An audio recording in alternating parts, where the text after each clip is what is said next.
প্রিয় দর্শক, সম্পূর্ণ ভিডিওটি দেখলেন অবশ্যই বুঝতে পেরেছেন ভিডিওটি গুরুত্বপূর্ণ, আর গুরুত্বপূর্ণ বিধায় আপনাদের মাঝে শেয়ার করলাম। প্রিয় দর্শক, বর্তমান পরিস্থিতিটা যদি আমরা লক্ষ্য করি তাহলে বুঝতে পারি দেশ এবং জাতি কোনোটাই কিন্তু স্থিতিশীল পরিস্থিতির, শান্ত পরিস্থিতির মধ্যে নেই। দেশ এবং জাতি ক্লান্ত লগ্ন পার করছে, কেননা ডক্টর মোহাম্মদ ইউনূস যেভাবে দেশ পরিচালনা করছে সেভাবে দেশ পরিচালনা করা কোনোভাবেই আমরা যুক্তিধর মনে করছি না। প্রিয় দর্শক, বর্তমানে আমরা একের পর এক অরাজকতা, অস্থিরতা, ব্যাট বৃদ্ধি করা এবং প্রত্যেকটি দ্রব্যমূল্য ঊর্ধ্বগতি কে নিয়ন্ত্রণ না করতে পারা। আমরা দেখেছি কাঁচা বাজারটা সেটা নিয়ন্ত্রণে এসেছে, কিন্তু তৃণমূল থেকে মাল এবং কি আসবাবপত্র যেগুলো রয়েছে কোনোটাই কিন্তু নিয়ন্ত্রণ আসেনি, বরঞ্চ আগের থেকে বেড়েই চলছে। ব্যাট বৃদ্ধি করে দেওয়ায় এইগুলো আরও বৃদ্ধি পাচ্ছে।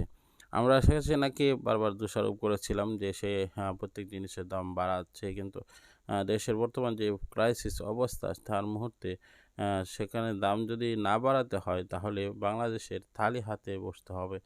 প্রিয় দর্শক, এ সকল বিষয়গুলো নিয়ে মন্তব্য করবেন, পরবর্তী ভিডিও পাওয়ার জন্য সাবস্ক্রাইব করবেন।